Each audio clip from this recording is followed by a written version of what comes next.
We are in the Olivet Discourse, and I have been kind of dreading this because it is intense. So this is the fifth and final discourse in Matthew. So Jesus sits and teaches during the discourses, most of them. And so Jesus is foretelling the destruction of the temple and the signs of the end of the age and the abomination of desolation. So there's three main sections. I'm reading out of one of the notes in the ESV Study Bible here. And the discourse can be divided into about three parts. General chronological description of events preceding Christ's return. Lessons on watching, waiting, and being prepared for Christ's return.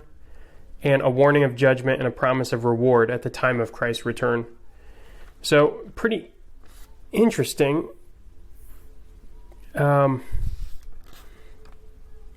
That it's broken up that way. So there's three main parts. I don't really know what to do with this. I'm going to be completely honest. This is Jesus's words on what's happening after his resurrection, second coming, the end of days. And one of the big reasons that I think a lot of times when Paul and other people are talking about the last days, that they're talking about after Jesus's death. Generally, it's regarded that Jesus, speaking of the temple destruction, happened in about 70 AD, from what I understand. And I'm sure different people have different opinions about that. But with that, I'm going to go ahead and read the first section, verses 1 through 31. So, Jesus left the temple and was going away when his disciples came to point out to him the buildings of the temple. But he answered them, "You see all these, do you not? Truly I say to you, there will not be left here one stone upon another that will not be thrown down." And so some people say that it couldn't mean the temple because, you have the west wall, the Wailing Wall. You have different areas in the Temple Mount that were left standing, but the temple itself was pretty much completely destroyed. So it could have been hyperbole, it could have been a figure of speech, or some people will say, well, that just proves that it wasn't the temple. So there's that. As he sat on the Mount of Olives, the disciples came to him privately saying, so it's just him and the disciples, "Tell us, when will all these things be, and what will be the sign of your coming and of the end of the age?" End of the age. Age is an important word. That word, if I'm not mistaken, is the same word in Genesis for day. So this time period is kind of a fuzzy term. Age, I think, is a good description for it. And when I think of an age, I think of a beginning and an ending of an age, right? And sometimes those can overlap with other ages, such as this. I think that I'm of the opinion, just for what it's worth, that Jesus came to bring about the kingdom of heaven, and we're in an age that would be considered the last days, right? That we're waiting for Jesus' second coming now. So, Jesus answered them. So they asked, what are the signs? Jesus answered them, "See that no one lead you astray, for many will come in my name, saying, 'I am the Christ,' and they will lead many astray. You will hear of wars and rumors of wars. See that you are not alarmed, for this must take place, but the end is not yet. For nation will rise against nation, and kingdom against kingdom. There will be famines and earthquakes in various places. All these are but the beginning of the birth pains." So I think it's funny because a lot of people will hold all these things up for as the birth pains, right? That it is birthing something new, but that's just the beginning, he says. So when people talk about Russia and attacking and, Black Hawks and all these different Revelation symbols, it to me, sometimes it's a little missing the point. But I'm not 100% sure. They, could be Russia. "Then they will deliver you up to tribulation and put you to death. You will be hated by all nations for my name's sake. And then many will fall away and betray one another and hate one another. And many false prophets will arise and lead many astray. Because lawlessness will be increased, the love of many will grow cold.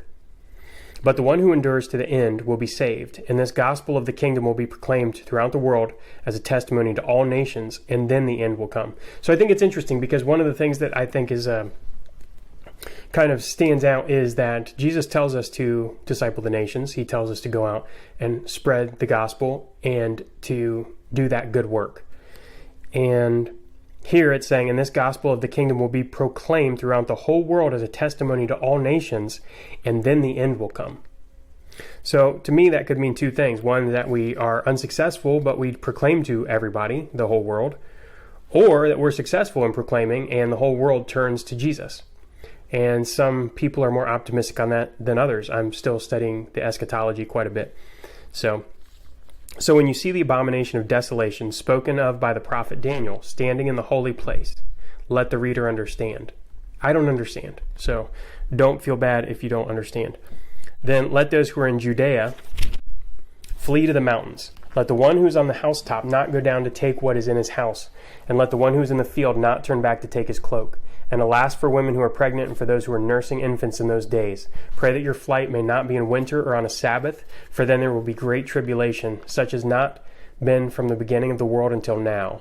No, and never will be. And if those days had not been cut short, no human being would be saved. But for the sake of the elect, those days will be cut short. Then if anyone says to you, look, here is the Christ, or there he is, do not believe it. For false Christs and false prophets will arise and perform great signs and wonders, so as to lead astray, if possible, even the elect. See, I have told you beforehand, so if they say to you, look, he is in the wilderness, do not go out. If they say, look, he is in the inner rooms, do not believe it. For as the lightning comes from the east and shines as far as the west, so will be the coming of the Son of Man. Wherever the corpse is, there the vultures will gather. Immediately after the tribulation of those days, the sun will be darkened, and the moon will not give its light, and the stars will fall from heaven, and the powers of the heavens will be shaken. Then will appear in heaven the sign of the Son of Man. Then all the tribes of the earth will mourn, and they will see the Son of Man coming on the clouds of heaven with power and great glory.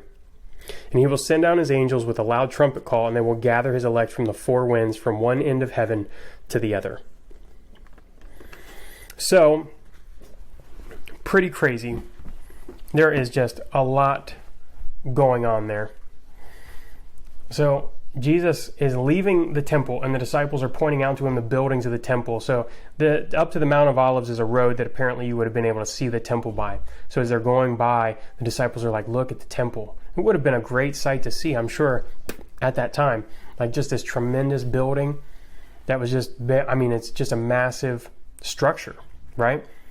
And it meant something to them, very special. And I don't know if you've been to like a place like that's been like a big cathedral or something real special, or a mountain or someplace that's just very special to you. Sometimes it is emotional. I remember being overseas and seeing some things that I was just like, oh my gosh, like how majestic is this? It's crazy. So it's at that point that the disciples are coming to him privately, and he's pouring out his heart to the disciples. And he's talking about the end times.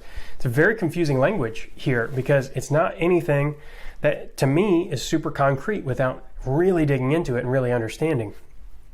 And the general consensus among Protestants and Reformed and all that kind of stuff is that Jesus is mixing things because it's the end of the age he's talking about. And so he's talking about an age, which is a very long time. And he's talking about warning signs, right? And coming up, we see a lot of different ways in which he is talking about ways to be prepared for the end times. But here, he's talking a lot about what is going to happen.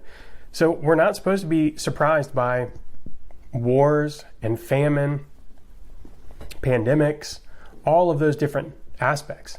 Like, we're just not supposed to be surprised by that. Throughout all this time, we're supposed to trust in God, right? I do think it's interesting because this clearly has an impact on eschatology. Like eschatology has an impact on how we act. This idea of loser theology, if you've heard of that, where people are just like, by the way, Jesus was crucified and we lose down here on earth. We're literally just waiting to die, be taken up into heaven. All right? Is that, why? Even throughout the Old Testament, what we do here matters. And that's something that's set apart in the Bible. Jesus reinforces that. What he did mattered here on earth.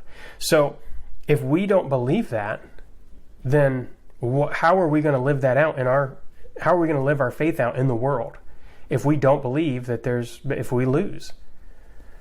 Right? Like that's a defeatist attitude. And so I find it hard to justify that position, especially given the Great Commission and the different teachings that Jesus had and the compassion that he showed on people and the call to be like Jesus, the call to emulate him in compassion and love. It's just very hard for me to think that we're just going to just do our best and it's defeatist and, nothing about that is going to matter down here. I do think it matters.